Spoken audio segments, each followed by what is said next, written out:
Y estamos live para todos, para toda la gente que se está conectando. Vamos a hacer un poco de tiempo, hay que esperar a que la gente se empiece a conectar. Nos estamos poniendo de acuerdo, estábamos tras bambalinas, platicando con un gran invitado que hoy está con nosotros, que ahorita lo vamos a presentar, ya lo están viendo en pantalla, no tengo que presentarlo mucho, pero bueno, estamos ya aquí transmitiendo para todos ustedes y lo que me gustaría iniciar es dando la bienvenida a mi querida y gran amiga Carmen Rodríguez. ¿Cómo estás, Carmen?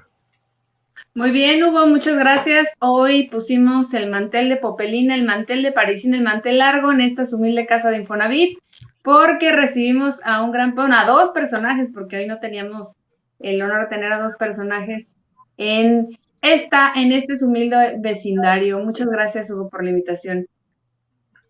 Cecilia Rivera, gran amiga de TikTok. ¿Cómo estás, Ceci? Hola, muy bien, muchas gracias. Muy contenta, muy emocionada de estar participando y de tener la oportunidad de platicar con el licenciado Santiago Krill, una gran oportunidad. Rolando, mi querido carnal, ¿cómo estás? Mi querido Hugo, con el gusto y placer de saludarte, al igual que nuestro invitado de honor. Es un gusto también a las damas de este programa, a Carmen y a Ceci. Como dice Carmelita, pues estamos de manteles largos. Estamos con nuestro invitado de honor, que es el licenciado Santiago Krill Miranda. Un gusto saludar a todos. Licenciado Santiago Krill Miranda, bienvenido a la Mañana de Reversa en estos canales de Soy Comunicólogo. Muchas gracias, Hugo. Qué gusto, Carmen, Cecilia y por supuesto, Rolando Ando. Saludos y gracias por la invitación. Me voy a permitir leer una semblanza de Santiago Krill para que las personas que no lo conozcan, que si eres mexicano y no sabes quién es Santiago Krill, pues quizás no eres mexicano, carnal, porque Santiago Krill simplemente es Santiago Krill. Y me voy a resumir a muy pocas líneas para que sepas con quién vamos a platicar hoy. Santiago Krill Miranda nació en la Ciudad de México en diciembre de 1954. Es licenciado en Derecho por la Universidad Autónoma de México, maestro en Derecho por la Universidad de Michigan y cuenta con un diplomado en Derecho Constitucional por la Universidad Georgetown en Estados Unidos. Comenzó su carrera profesional como abogado en el despacho Noriega y Escobedo AC. Fue asesor externo de organismos internacionales, así como el gobierno mexicano y de diversas empresas, tanto nacionales como extranjeras. Además, fue consultor jurídico y secretario del Consejo de Editorial Vuelta, presidida por Octavio Paz, así como en la revista Este País, presidida por Federico Reyes Heroles.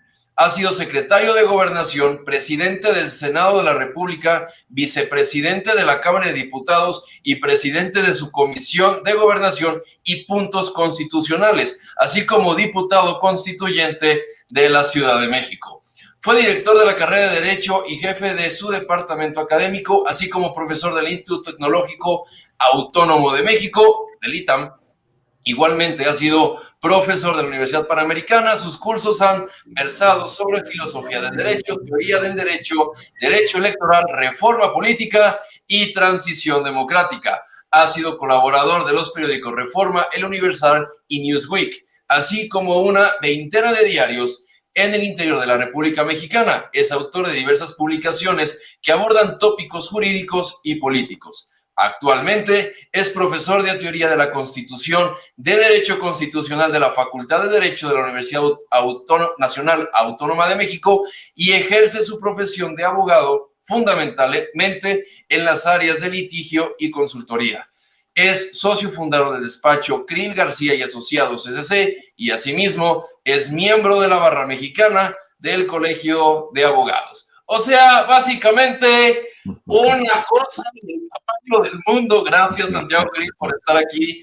Muchísimas gracias. De verdad que cuando leo este tipo de currículums, espero que la vida me dé la oportunidad de que cuando vaya pasando mi vida tenga algo tan majestuoso como tu currículum. Bienvenido, Santiago, a esta tu casa. Al contrario, Hugo, muchas gracias, y gracias por la presentación. Son muchos años ya, y vas a ver, cuando te toque llegar a mis años, Luego los currículos son demasiado largos. Y hay que Pero más que resumirlos. nada por los años, no por otra cosa. Gracias por la presentación, Hugo. Hombre, gracias a ti por estar aquí. Y, Santiago, empezamos con las preguntas, que algunas van a ser incómodas y algunas van a ser de cuates, pero queremos la verdad de tu parte. ¿Cómo ves? Y empezamos con las perspectivas para el 2021. ¿Cómo ves este escenario? Mira, lo veo bastante competido.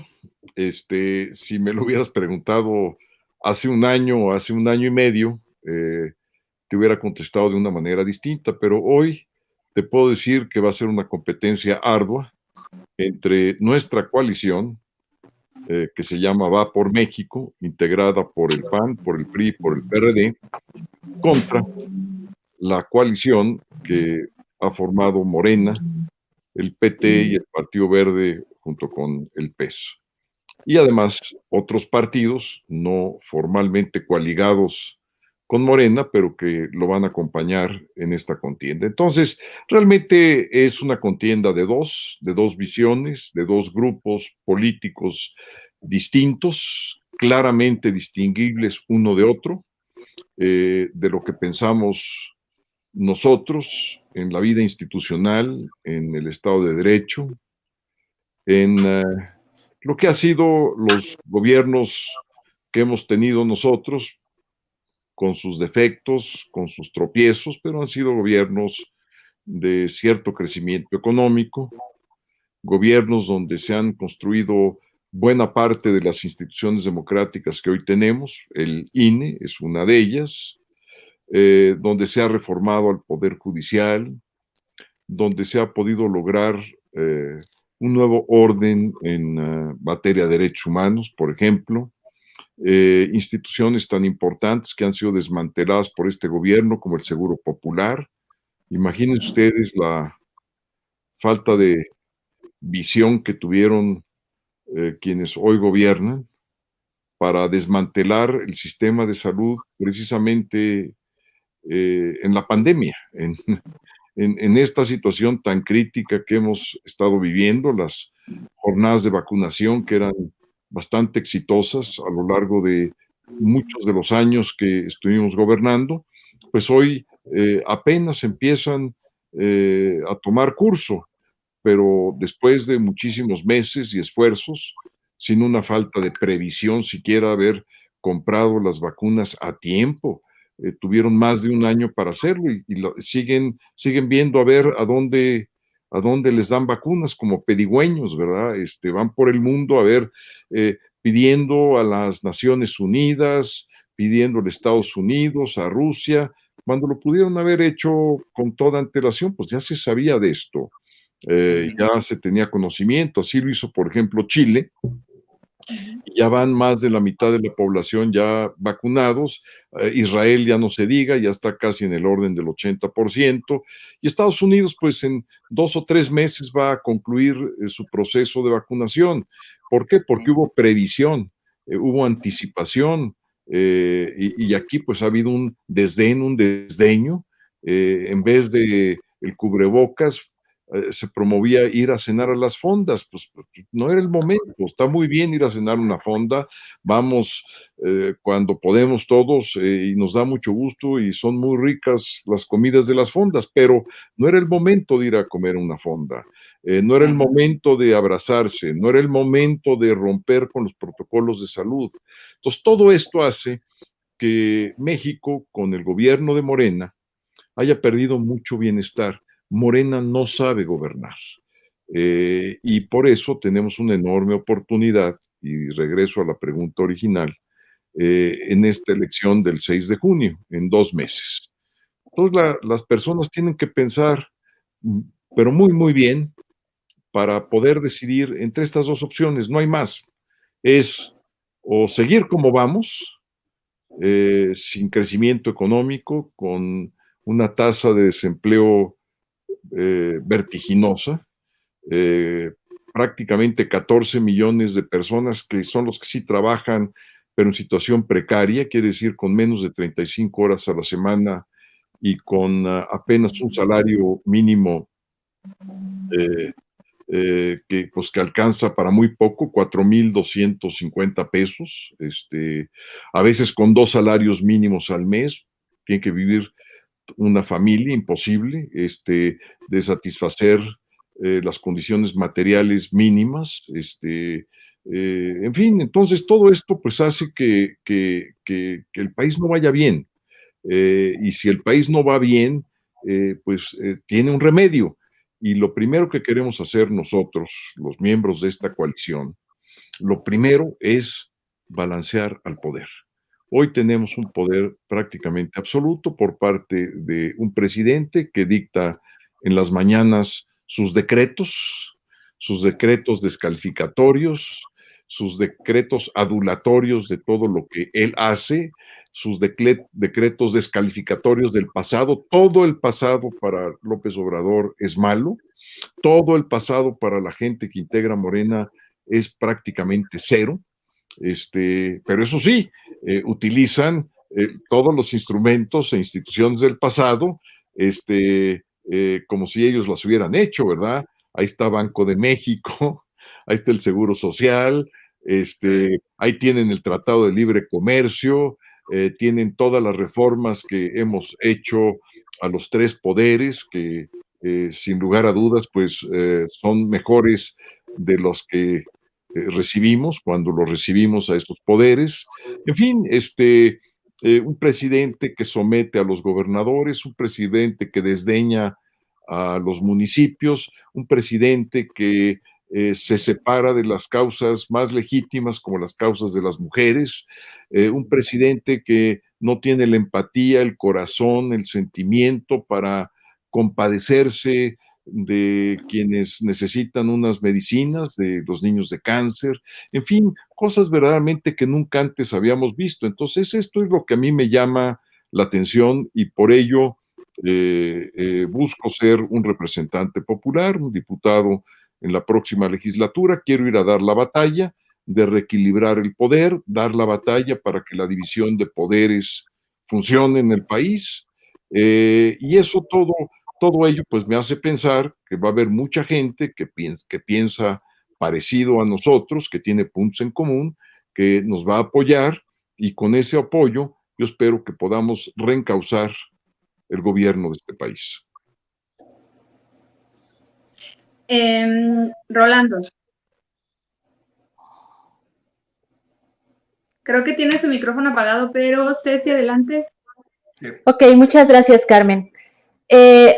Precisamente hablando de descalificatorios, me parece que es un tema muy importante, sobre todo por las circunstancias políticas por las que estamos pasando en México.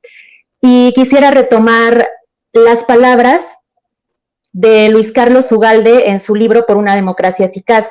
Él habla de la impunidad retórica, es decir, también en el ámbito de las palabras, en el ámbito del discurso y en el ámbito de la narrativa existe la impunidad.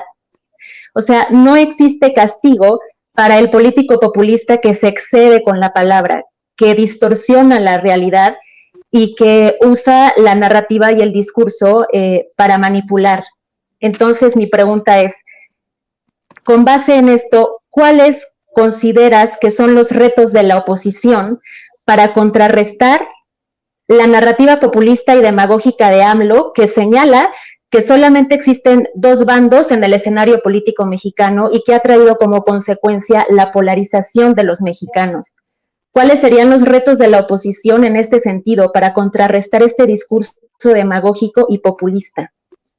Mira, hablar con la verdad. Creo que la verdad tiene una fuerza incalculable. Muchas veces pensamos que alguien puede salirse con la suya diciendo una mentira y a lo mejor así sucede.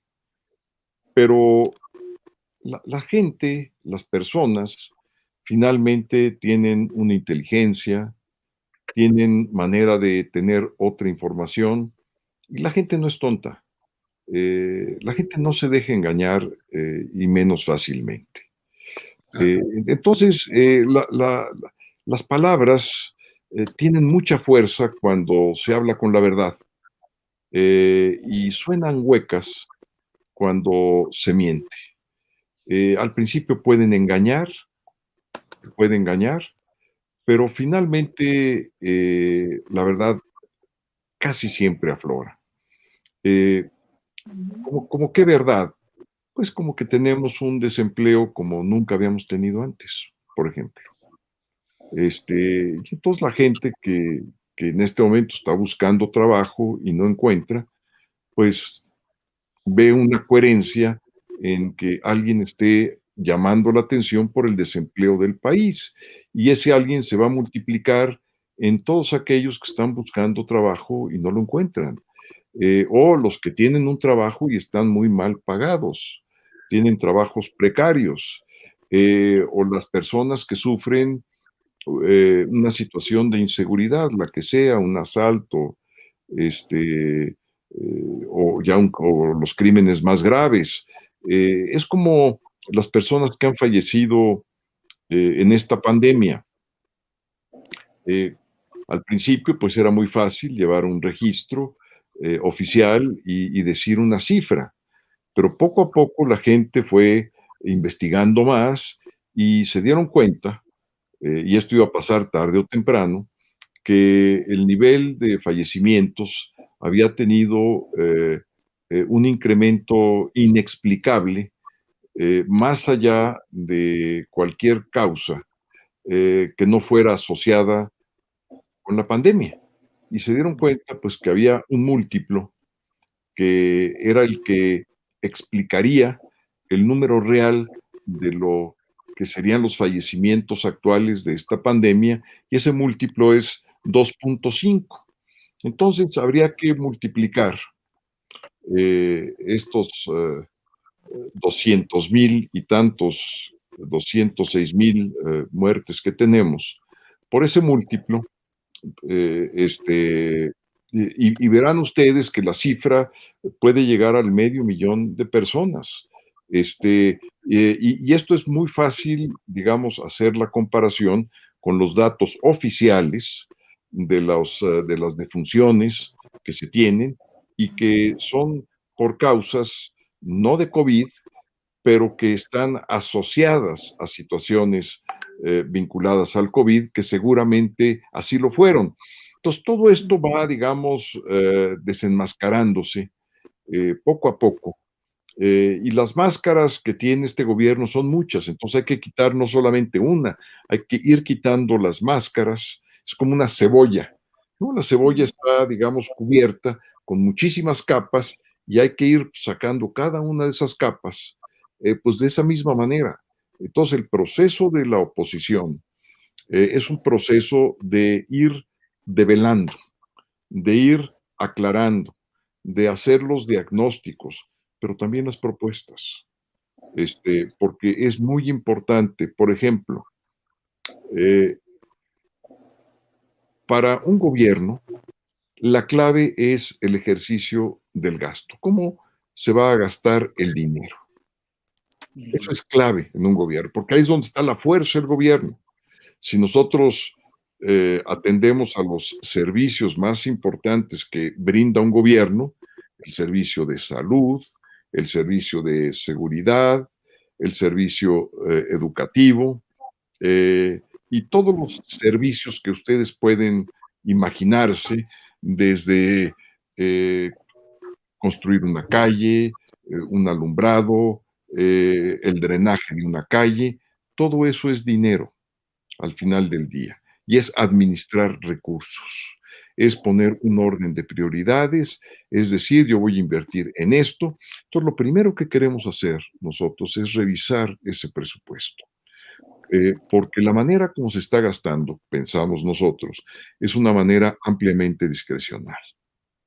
Entonces, queremos primero ordenar, transparentar, con rendición de cuentas. Si los programas sociales están funcionando bien, pues hay que inclusive fortalecerlos.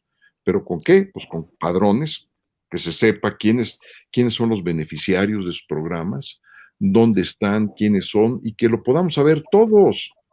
Pues es el recurso público. Si ese dinero va a un programa determinado y hay un beneficiario, pues ese beneficiario tenemos que saber quién es, y si realmente le está llegando el apoyo, y si realmente ese beneficiario se justifica que reciba ese apoyo, y también comparar si ese apoyo es el apoyo prioritario o que no habría otra mejor manera para hacer ese apoyo de otra forma. Entonces, hay toda una serie, digamos, de análisis, de evaluaciones que tenemos que hacer para ir corrigiendo muchas cosas de las que están sucediendo. Hoy en día no hay controles. Hoy en día el presidente de la República tiene el control del Congreso porque tiene la mayoría en las dos cámaras. Le podemos quitar una mayoría, esa es la gran oportunidad que tenemos este 6 de junio.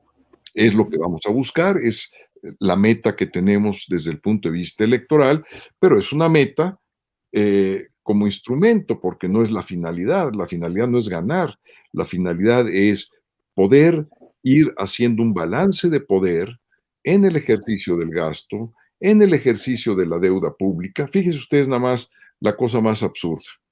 Un gobierno que se dice austero, estos son un poco ir otra vez quitándole, digamos, esas capas a la cebolla. Es un gobierno que dice que nunca ha habido un gobierno más austero que este. Bueno, este gobierno que se dice austero ha subido la deuda pública de 53% respecto del Producto Interno Bruto, es decir, de todo lo que produce este país. El 53% era de deuda pública hace 2 años. Hoy tenemos un 60%, ha crecido 7 puntos la deuda pública. Él, cuando hizo campaña, dijo que no, que la deuda pública no iba a crecer, que iba a mantener unas finanzas sanas. Bueno, pues ya las finanzas empiezan a desequilibrarse. ¿Por qué? Porque tenemos ya una deuda pública abultada. No han podido sacar adelante a Pemex, todo se lo echan la culpa al pasado. Ya van en el 3er año, ojo, ya están en el 3er año. O sea, no es que acaban de llegar, son sus primeros 6 meses, su primer año, no. Están ya adentrados al 3er año. Y entonces, ¿para qué llegaron al gobierno? Si supuestamente iban a corregir, iban a mejorar en materia de seguridad, pues están peor que cuando estaba Peña, y Peña estaba ya peor que cuando estaba Calderón. Pues, imagínense la situación en la cual nos encontramos, en donde ya Estados Unidos ha llamado la atención varias veces sobre el crecimiento del crimen organizado, de los nuevos grupos criminales que están en el país. Entonces, todo esto es mal gobierno. Morena no sabe gobernar. Y lo que está probando es eso, y ya no digamos en los estados, ¿verdad?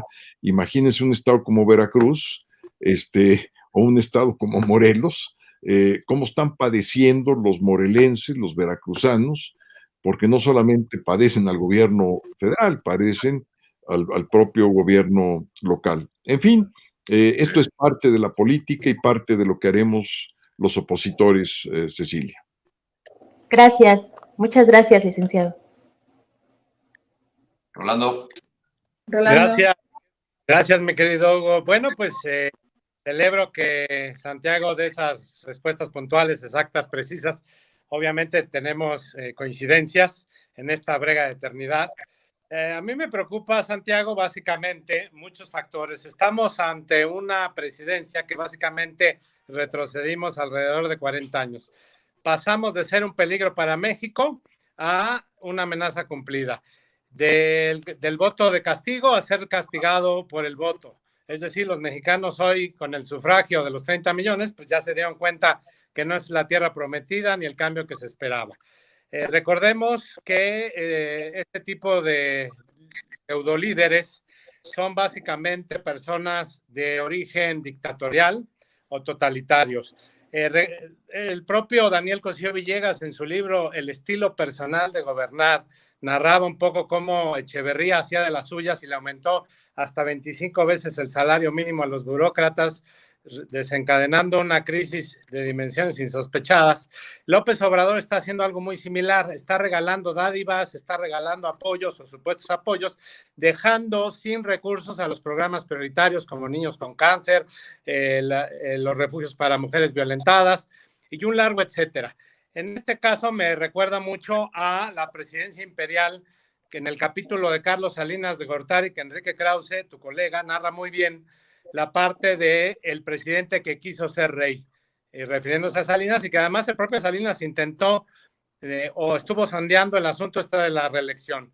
Hoy debe de haber sumisión absoluta, obediencia ciega, pleitesía permanente, y yo comparo a Morena como una secta, como la Nexium de Keith Raniere, y bueno, pues estamos ante una coyuntura muy similar.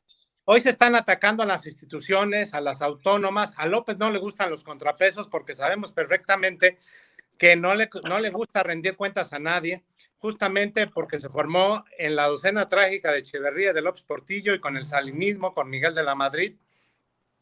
Y en ese sentido, hoy día está atacando de forma muy descarada, cínica, y esa es la consigna, y lo dijo Alejandro Aguirre Guerrero en su columna, que básicamente habrá premio a quien ataque al Instituto Nacional Electoral, porque no sirve. Y entonces llamó y mandó a su palero número 1, Salinas Pliego, para decir que ya era caduco el instituto. Tú eres un demócrata convencido, Santiago, porque tú participaste en la formación de la democracia en este país desde los 90. A ti te tocó primero, bueno, pues ver y participar de forma genérica en el plebiscito del 92 en la Asamblea Legislativa, bueno, en ese entonces de representantes.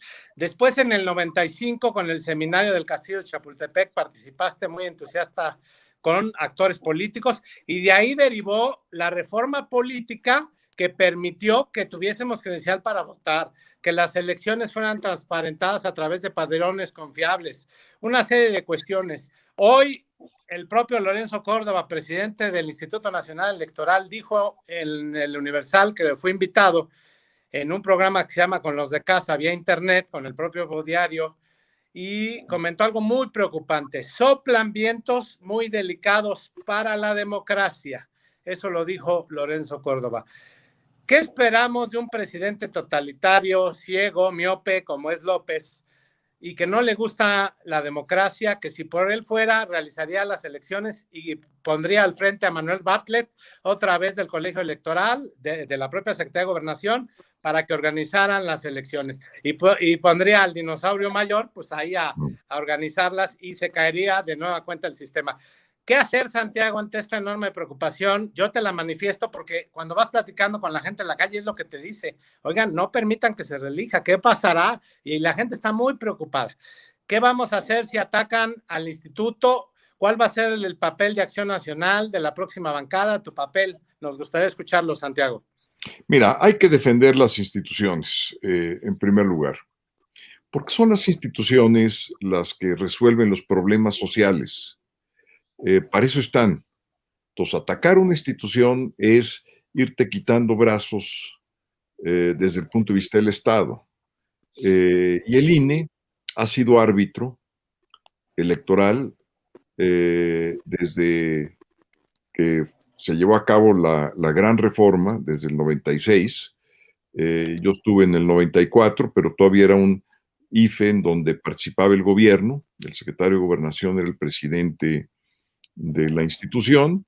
Hoy el INE, ya digamos modernizado, desde 96, que empezó la reforma importante, ha tenido 3 arbitrajes muy importantes.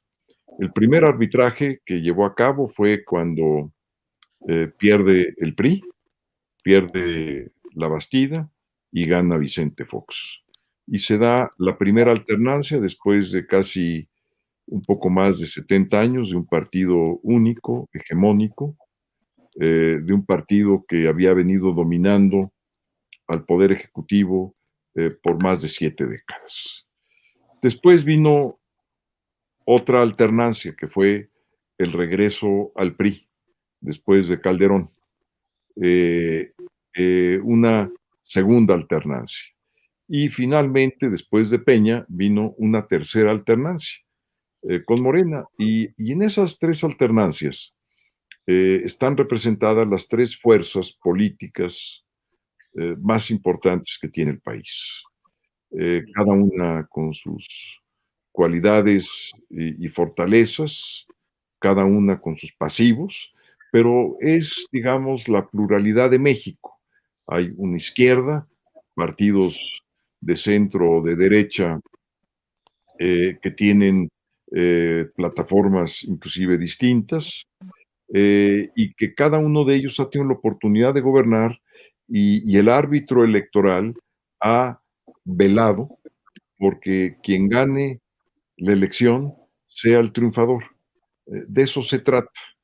Vean ustedes el problema que se tuvo en Estados Unidos solamente por ignorar un resultado.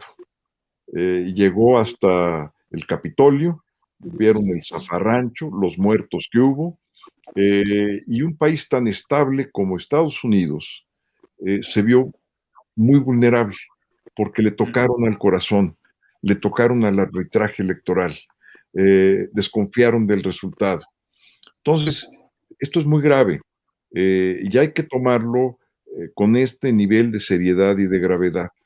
Nos costó muchísimo trabajo arrancarle al partido hegemónico, y yo fui parte, junto con otros muchos mexicanos y mexicanas, que estuvimos años primero de observadores electorales, denunciando los fraudes. A ustedes no les tocó, afortunadamente, pero yo fui testigo de cómo se robaban las urnas, o sea, cómo llegaban los policías en unas camionetas que les decíamos las Julias, y cómo llegaban con sus Julias a robarse las urnas, se las robaban, y luego aparecían otras.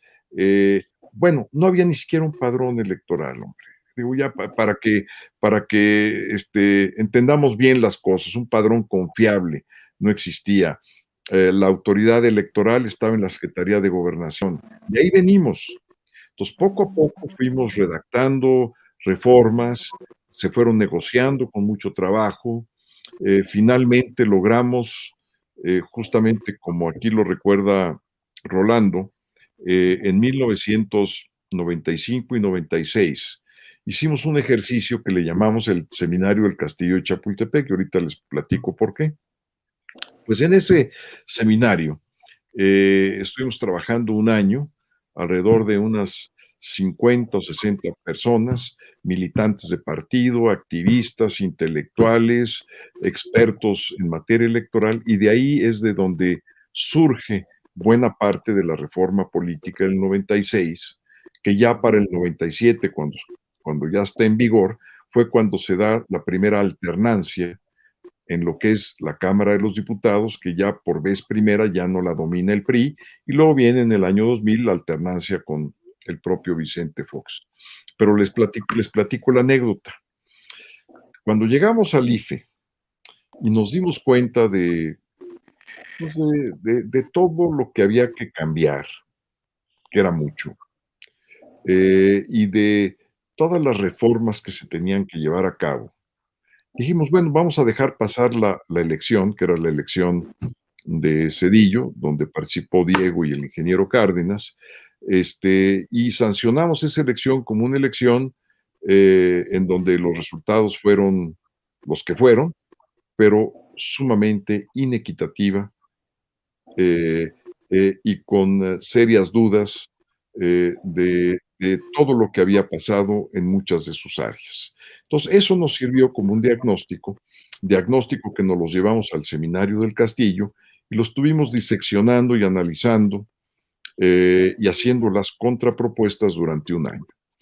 A ese seminario acudieron los presidentes de los tres partidos más importantes, el del PAN, que era Carlos Castillo Peraza, el del PRI, que fue Santiago Oñate Laborde, y el del PRD, que fue Porfirio Muñoz Ledo.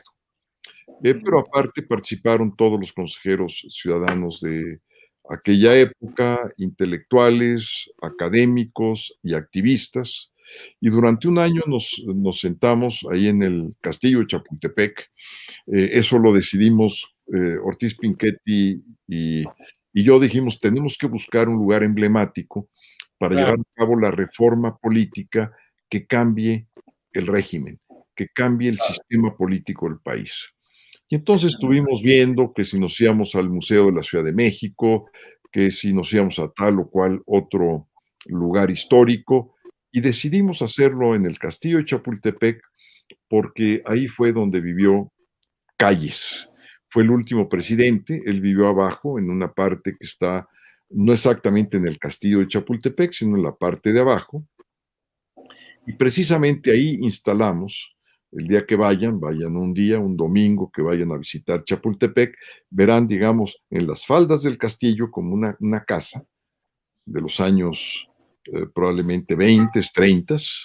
En esa casa nos fuimos a meter, llegó la directora y nos dijo, oigan, ustedes no pueden estar aquí. Uy, pero ¿cómo no? Venimos a hacer la reforma política, estábamos totalmente decididos, nos mandaron gente, finalmente fueron a consultar, intervino hasta el secretario de Educación y no nos podían sacar. Y no nos sacaron. Y duramos un año en la Casa de Calles, que como ustedes saben, el constructor, digamos, del México post-revolucionario y del partido hegemónico fue Calles. Y entonces dijimos, muy bien, vamos a desconstruir lo que construyó Calles. Y en esa, digamos, en esa idea de desconstrucción fue como fuimos llevando a cabo el diseño de la reforma política de 1996, que finalmente se aprueba en ese año, y una vez aprobada se da la elección del 97 y es cuando el PRI ya pierde la mayoría en la Cámara de los Diputados. Obviamente iba a dar como resultado la alternancia.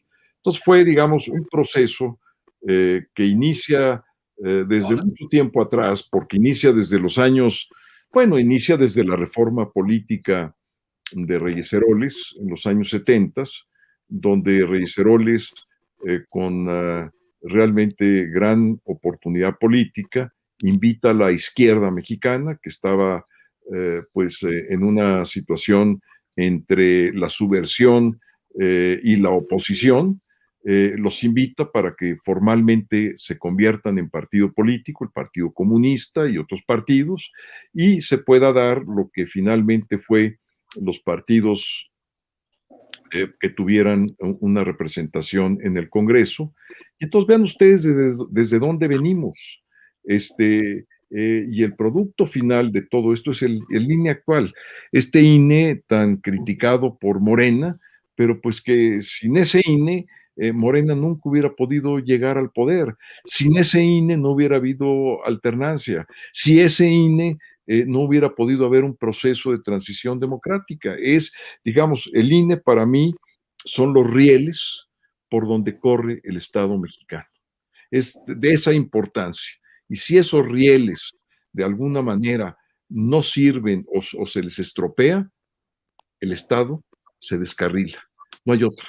Porque es el árbitro final. Vean lo que pasó en Estados Unidos y dense cuenta de la importancia y la trascendencia que tiene el árbitro electoral. Oye, Santiago, a estos jóvenes no les tocó lo de lo electoral, pero a mí sí, a mí me tocó cuando estabas en el 95 en el seminario, yo fui testigo, yo pertenecía a las filas juveniles en ese entonces de Acción Nacional y bueno, pues recuerdo muy bien la lucha que se dio en aquella batalla democrática. Y recuerdo también que hiciste muy buena mancuerna con José Agustín Ortiz Pinchetti, que a pesar de que él lo propuso como consejero ciudadano en el Instituto Electoral de aquella época, el propio PRD a ti te propuso Acción Nacional justamente para llegar y poder hacer la transformación que México en ese entonces necesitaba. Y por cierto, es alguien con quien todavía conservo una gran amistad. Él tomó un camino, él tomó el camino del PRD y de Morena, así es. Y yo tomé el camino del PAN, y bueno, pues aunque hemos estado en trincheras muy distintas, respetamos nuestros puntos de vista y seguimos con esa amistad desde aquel entonces. Eso es lo importante. Como posición, Santiago, llegamos a este punto que quiero tocar. Tú mencionabas algo de los programas beneficiarios que no tienen, o sea, que no tienen un control real, y eso yo lo acabo de ver, que a lo mejor la oposición tiene que apoyar si están bien diseñados, ¿no? Lo veo correcto. Pero yo lo vi, lo acabo de ver, no voy a decir en dónde, pero lo acabo de ver. Cuando entregan los apoyos económicos a las personas de la tercera edad, llegan las personas que los entregan con mochilas llenas de dinero en efectivo y así en cajitas como de kermés empiezan a entregar el dinero. Y eso, pues con 2 centímetros de frente te das cuenta que pues está pésimamente mal diseñado y pésimamente mal organizado.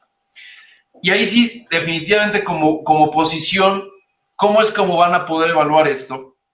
Y tú acabas de decir que los gobiernos actuales que tienen Morena, que digo, si están padeciendo contra el gobierno federal y que todavía tienen el gobierno estatal, pues que la tienen más complicada todavía.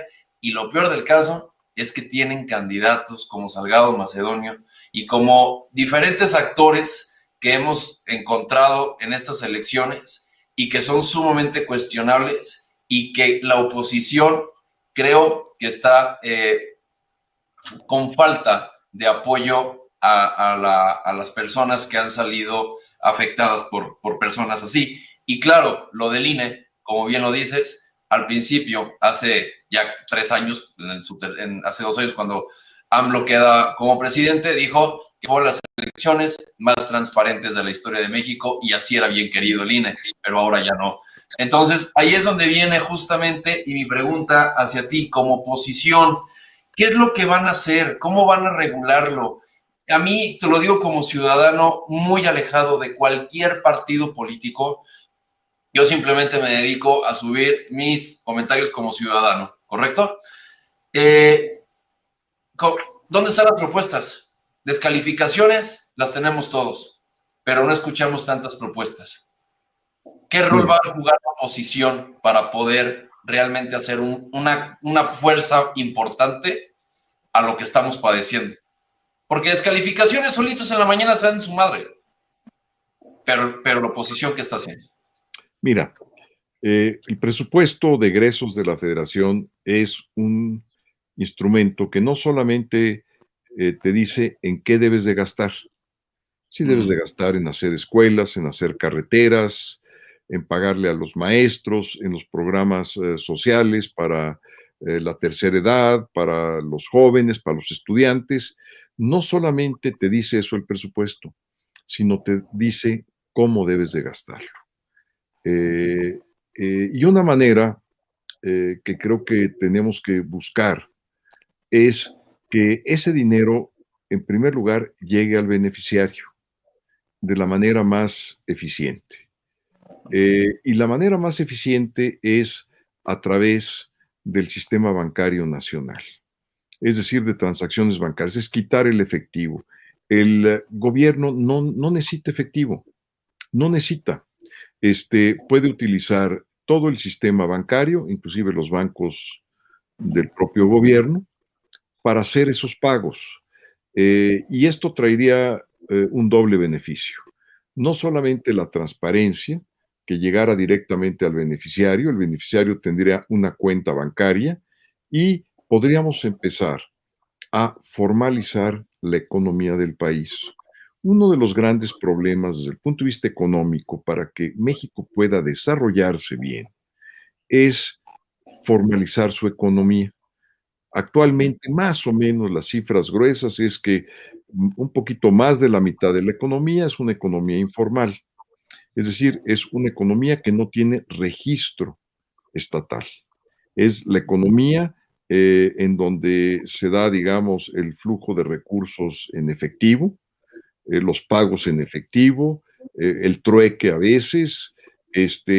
Por cierto, ahí es donde ocurre buena parte del crimen organizado en sus pagos, porque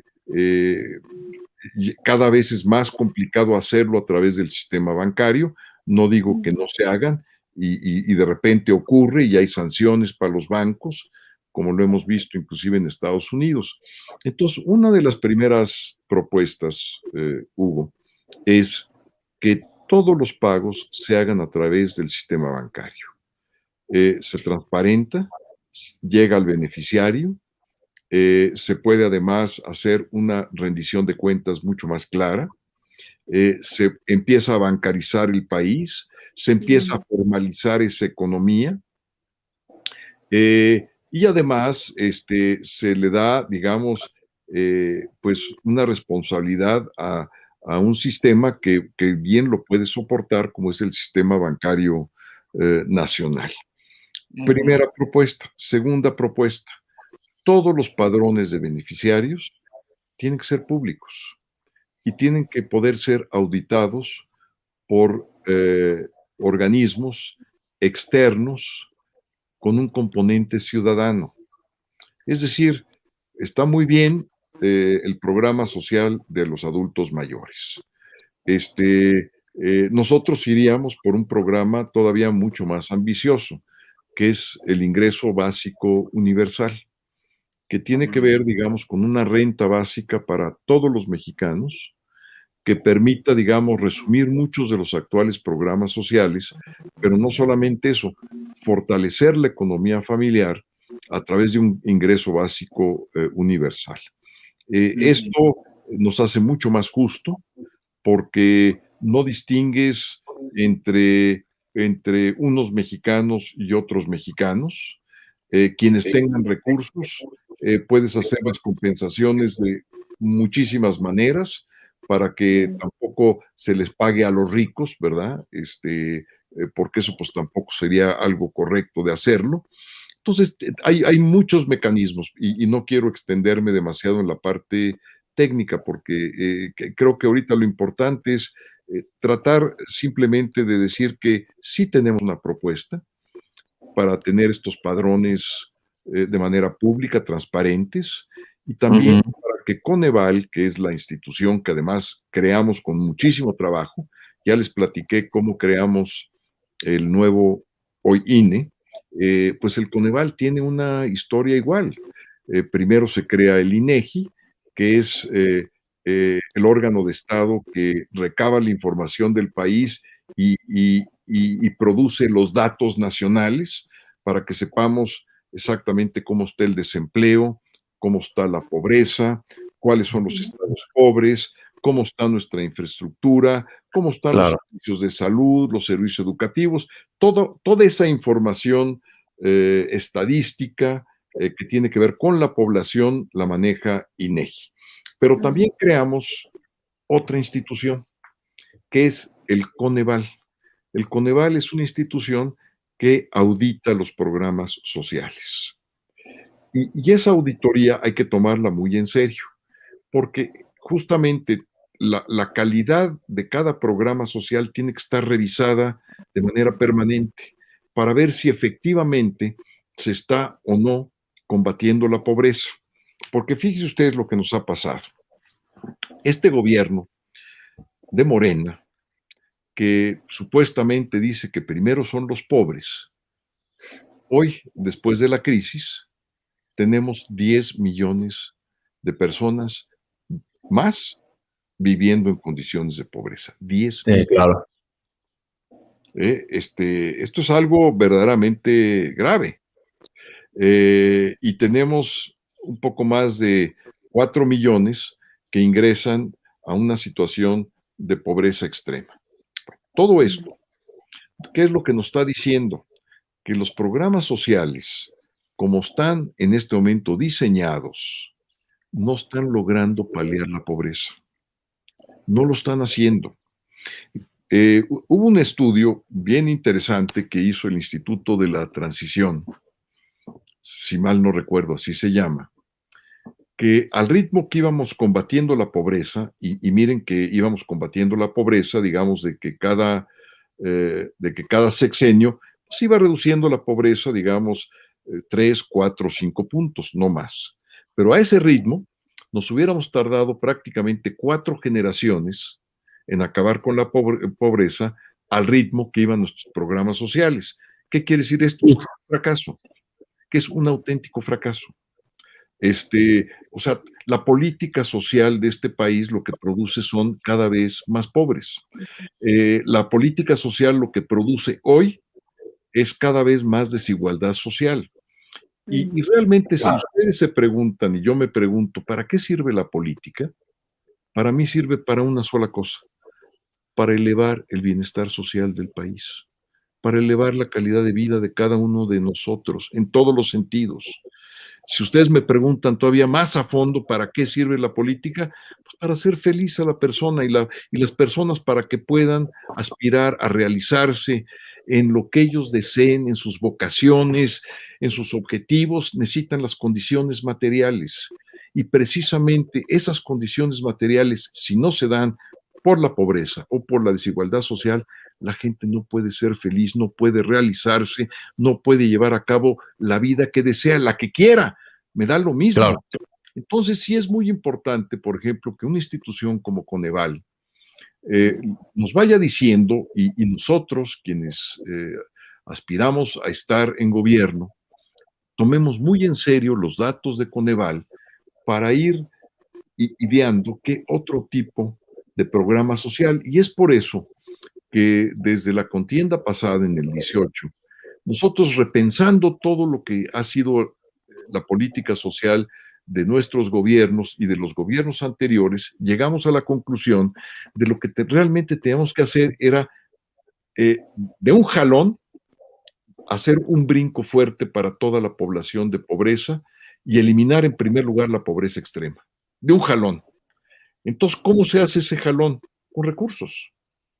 Entonces, se hace un ingreso básico que tiene, digamos, estas características y que de un jalón, o sea, subes un nivel. Y esto no te tardas más que el tomar esa decisión, ojo. Y claro, instrumentarla muy correctamente, que es buena parte de la ciencia de todo esto. Claro. Y para eso requieres una política fiscal muy distinta.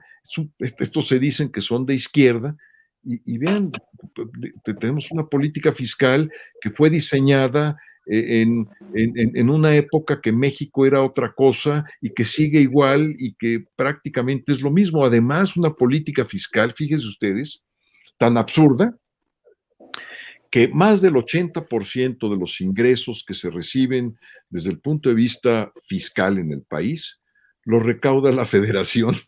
Y entonces somete a todos los gobiernos estatales y municipales, porque si no llegan a tocarle la puerta al secretario de Hacienda para que les dé sus ministraciones, pues mueren por inanición. Mueren porque pues no van a tener recursos, porque ninguno de los estados, ni siquiera la capital de la República, es decir, la Ciudad de México, es autónoma desde el punto de vista financiero de sus recursos fiscales. Y, por ejemplo, estados como Tlaxcala, estados como Colima, estados como Zacatecas, requieren más del 85% de los ingresos federales para poder subsistir. Entonces, ¿qué tipo de federación vivimos? Decimos que es una república federal, pero pues es una república en el papel. Entonces, sí se requiere repensar muy bien la política fiscal, y termino nada más con esta reflexión de dos cosas. Una es, tenemos que pensar muy bien cómo vamos a tasar la fuente de ingreso fiscal.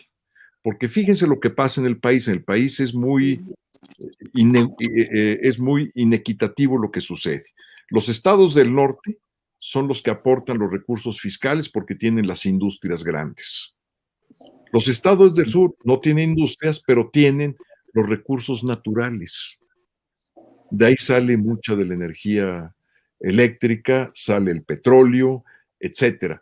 Entonces, ver de qué manera podemos hacer un reequilibrio de las cosas y realmente voltear a ver al sur-sureste del país, para no dejarlo en esas condiciones. Pero esto ya me extendí mucho. Lo que quiero es simplemente hacer ver que como opositores tenemos una visión muy clara de cómo queremos hacer las cosas, de puntualmente cuáles son nuestras propuestas, cuál es nuestra visión de México, y qué queremos y cómo queremos hacerlo. Ok. Muy bien, y yo creo que con esto le damos la palabra a Ceci. Gracias, Carmen. Bueno, a mí me gustaría preguntarte, Santiago, ¿qué es lo que tú harías diferente como secretario de Gobernación si pudieras regresar el tiempo del 2000 al 2005 y si te arrepientes de algo, viendo en retrospectiva? Sí, mira, yo creo que, digamos, el gran error nuestro es no haber desmontado al régimen de ese PRI antiguo. Ese fue el gran error.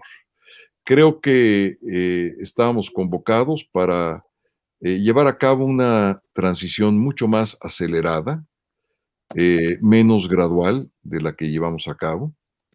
Pero por otra parte, teníamos el problema de la inestabilidad que se hubiera llevado a cabo y el problema de la violencia que seguramente se hubiera podido generar.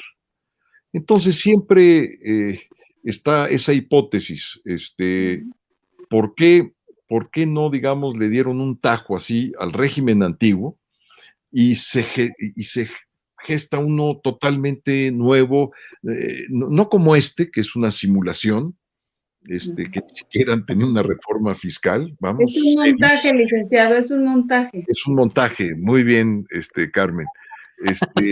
Pero creo que eso es, digamos, desde el punto de vista de fondo, ese es, digamos, lo que yo hubiera hecho diferente es buscar acelerar el proceso de desmontar al viejo régimen, porque todavía el viejo régimen existe. Existen los sindicatos, existen las organizaciones campesinas, existe inclusive, permítanme decirlos, hasta en los partidos políticos. Me explico, tenemos todavía serios problemas en el sistema de partidos, tenemos serios problemas en el sistema presidencial, eso lo hubiéramos podido también cambiar. Serios problemas en lo que es la división de poderes, serios problemas en lo que es el auténtico federalismo, lo que les acabo yo de platicar. ¿Qué es un gobernador hoy en día? Pues alguien que no puede responderle a la población porque los recursos son de la federación y porque si se le mete el crimen organizado y está en buena parte del país, prácticamente 27, 28 estados tienen presencia de crimen organizado importante, pues imagínense ustedes si no está papá federal ayudando en eso, el gobernador, ¿cómo puede hacerse cargo de todo eso sin recursos y sin las policías y el equipo y la seguridad? Entonces, yo creo que tenemos que repensar muchas cosas y creo que esto lo debíamos de haber hecho de una manera mucho más profunda desde que llegamos en el año 2000 y esto es una autocrítica. Creo que el mundo hoy en día va a un paso muy acelerado, todo lo que está pasando requiere rapidez, velocidad, ya no hay que esperar y creo que esa gradualidad ya no es el momento para aplicarla. Fue quizá, y como digo, tengo yo mis dudas y creo que en algunos casos fue un error que debimos de haber corregido oportunamente. Muy bien, muchas gracias, Rolando, y después leemos los comentarios para pasar al último bloque. Gracias. Mira, Santiago, yo celebro que las propuestas de Acción Nacional sean muy precisas y que tengamos esa idea del ingreso básico universal, obviamente la transparencia y la bancarización en algunos rubros. Pero ¿qué hacer si retrocedimos ante un pasado retrógrado que hizo volver con López? Mira, te pongo un ejemplo. Podemos proponer o se puede proponer muchísimos avances tecnológicos, pero López, además de no creer en la tecnología, desdeña y ataca directamente a las instituciones y sobre todo también quiere volver a prácticas no muy transparentes dentro, por ejemplo, del Banco de México. Esta reforma que traía Ricardo Monreal del Banco de México, donde se atacaba básicamente la autonomía del propio banco, que se pretendía o se pretende recibir dinero en efectivo de los dólares. Supuestamente la justificación de López es que por el dinero de los paisanos, que había que tenerlo. Se dice, ese rumor y se comenta que a través de la parte de Ricardo Salinas Pliego tiene en la bóveda de Banco Azteca millones de dólares en efectivos que no sabe qué hacer con ellos y por eso la reforma. Fíjate una cosa, López recibió al Consejo de Administración de hoy BBVA, el Banco Español, le explicaron las razones por qué no es conveniente. Fue también los encargados de la economía nacional, también fueron los funcionarios de alto rango del Banco de México a explicarle por qué no es la conveniencia de esta reforma. Y aún así López dijo que ya los había escuchado a todos, pero que para él, por sus pistolas, por sus polainas, lo más importante era esa reforma, como suele gobernar, básicamente al chilazo y sin planeación y sin una estrategia real. Ahora bien, el Coneval, que nos funcionó y que ha funcionado al igual que el INEGI, pues López no se ha alcanzado, al igual que el INAI también, que propuso, y justamente en tu administración con Fox se impuso o se impulsó, más bien, la parte de la transparencia en México a través del INAI, pues López los quiere desaparecer y no se cansa de atacarlos, no se cansa de decir que son órganos que no sirven para nada, no se cansa de decir que el presupuesto es robusto, que es excesivo.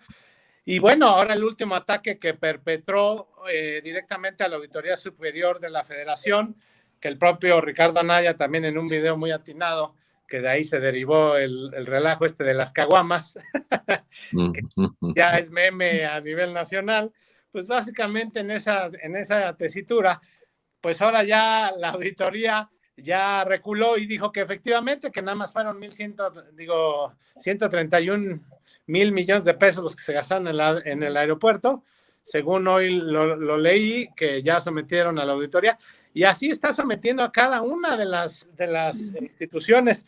Es verdaderamente preocupante. ¿Qué podemos hacer y qué esperar con un presidente de esta naturaleza? Y otra cosa muy importante, y con esto cierro, la corrupción está imperante, peor que cualquier otro sexenio.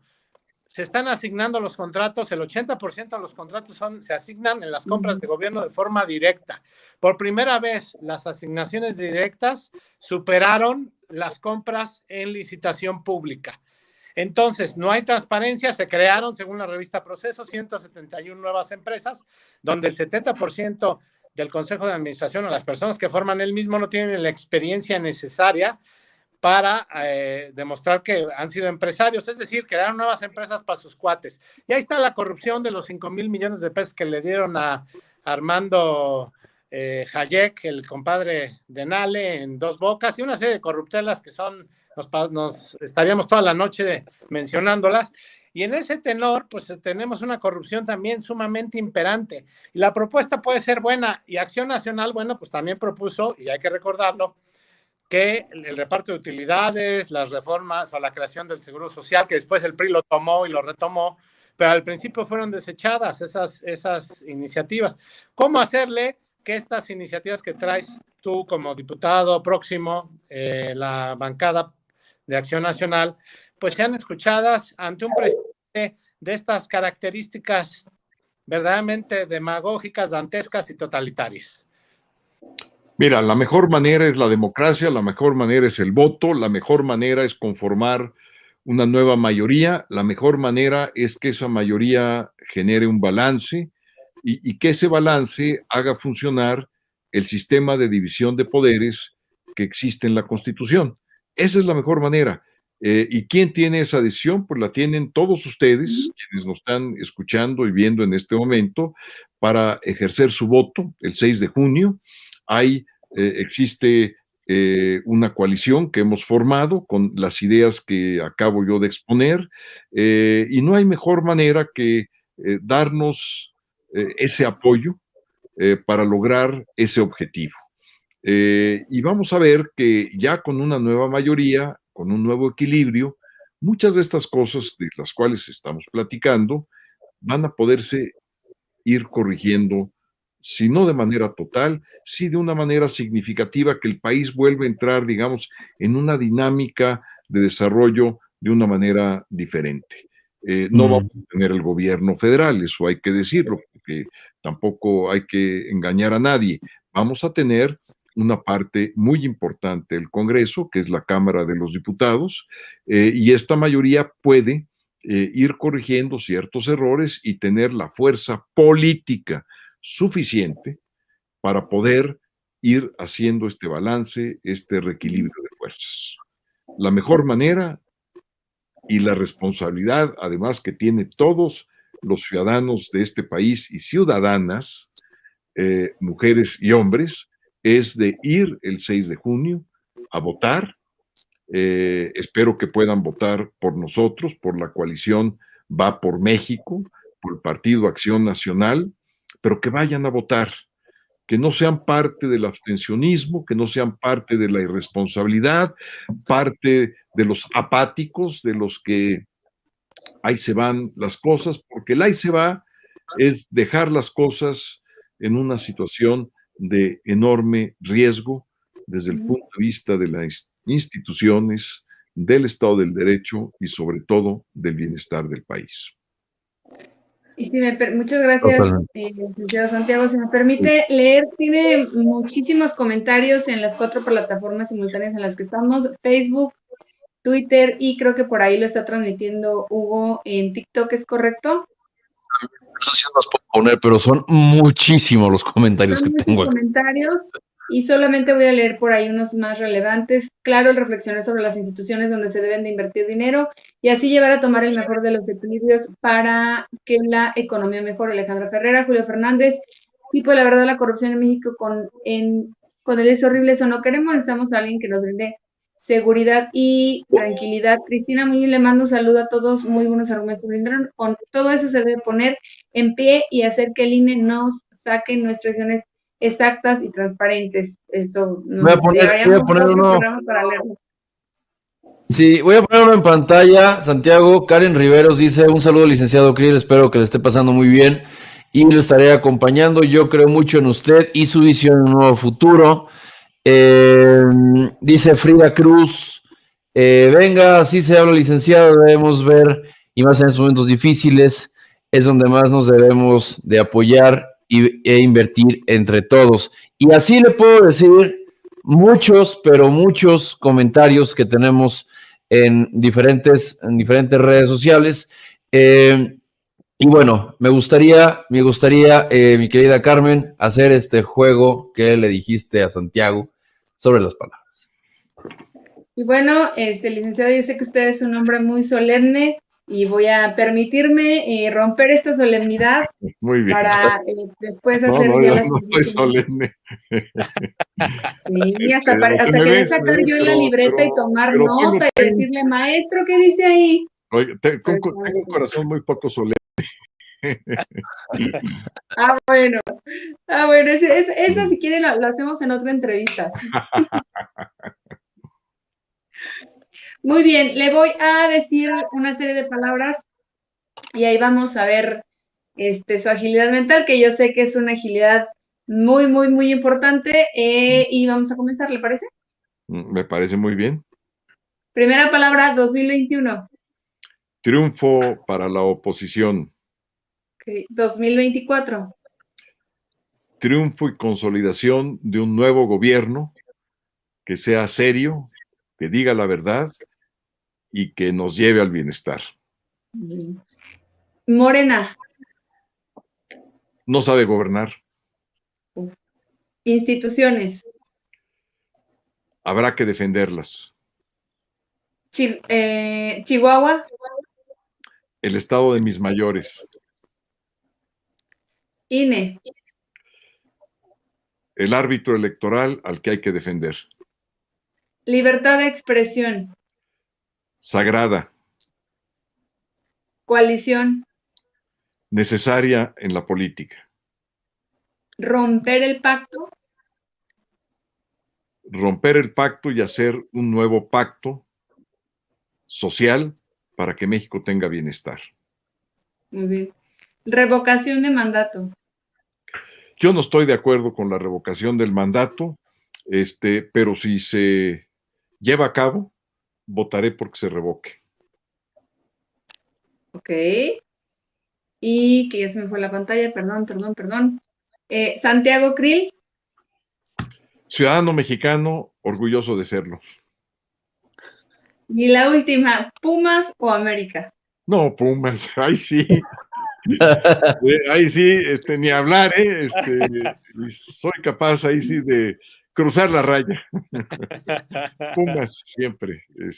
Muchísimas gracias muchas gracias. Muy ágiles y muy interesantes sus respuestas. No, al contrario, qué gusto, Carmen, qué gusto, Cecilia, Hugo, muchas gracias. Rolando, Ando, amigo mío, qué gusto volvernos a reencontrar. Te agradezco mucho esta invitación, que se repita. Y muchas gracias a todos los que nos están escuchando y viendo en todas las redes. Un saludo muy cariñoso desde aquí. Buenas Y si noches. me Termino con- permite, le extendemos la invitación para que pasado el 6 de junio nos venga aquí a dar su análisis como el experto que es, de qué fue lo que nos pasó. Ceci, adelante. Yo espero que sea un análisis de fiesta, festivo. Muy bien.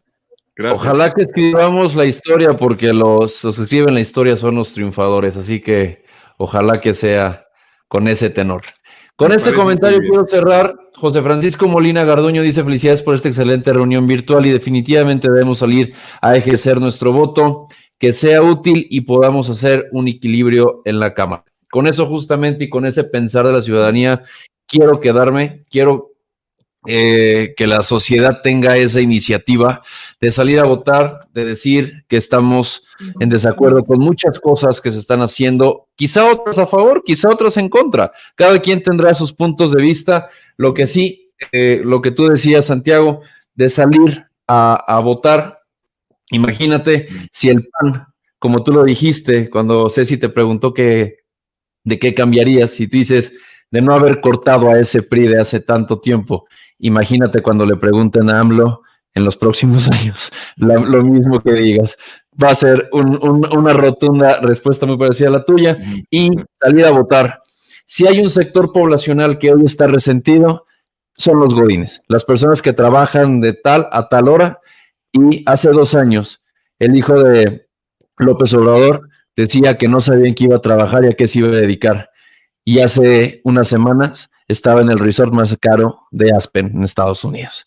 Así que yo creo que ahí vamos a tener un gran ejercicio electoral, una gran participación de sociedad que, si bien creyó en él, hoy están despertando. Santiago, muchísimas gracias. Carmen, muchísimas gracias. Rolando, Ceci, de verdad les agradezco infinidad de esta plática. Estuvo maravillosa. Santiago, esperemos que vengas después de las elecciones con un discurso que sí, que ojalá sea de triunfo, ojalá que así sea, no porque seas del PAN, no porque seas de otro partido opositor, sino porque tenemos que regular esto y tenemos que llegar al diálogo y al debate para tener un mejor país y que no sea de imposición. Muchísimas gracias a todos, les mando un fuerte abrazo a la distancia y pues por aquí nos estamos viendo. Recordemos que Twitter, YouTube, Facebook y TikTok son Neoliberales. Todo es neoliberal. Pues buenas noches, Santiago. Un abrazo a la Buenas noches. distancia. Mucha Gracias. suerte. Hasta luego. Buenas noches. Gracias. Hasta luego. Buenas Bye noches. bye. Hasta luego. Hasta luego.